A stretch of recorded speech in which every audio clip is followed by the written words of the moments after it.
শবে বরাতের রাত্রে যেগুলো করা যাবে না, এক নাম্বার হচ্ছে আমাদের অনেক ছোট বাচ্চারা দেখা যায় আমাদের এই আসলে এগুলো অপরাধ কসুরি, অনেক জায়গার মধ্যে এখানে হয় কিনা জানি না, বাজি ফুটায়, বাজি, আতশবাজি।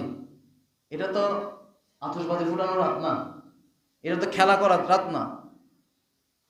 অনেকে দেখা যায় শবে বরাতের রাত কোথায় যাচ্ছে বলা যায় না, গিয়ে খেলা করতেছে। শবে বরাত, শবে মেরাজ, শবে কদর রাত ঘুমের মধ্যে চলে যাচ্ছে। এটা কি রাত এটা আমরা বলে গেছি।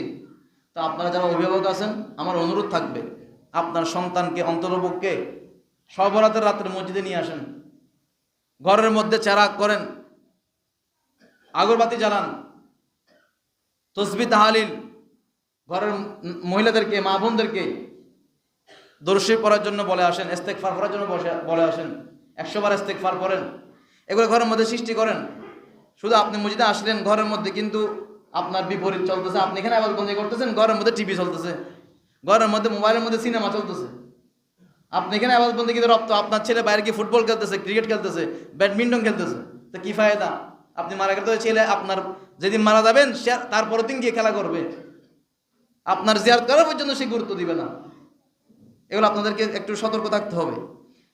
এই রাতের মধ্যে বেহায়াপনা, উলঙ্ঘনা, অসামাজিক কার্যকলাপ এগুলো এমনিতেও নিষেধ।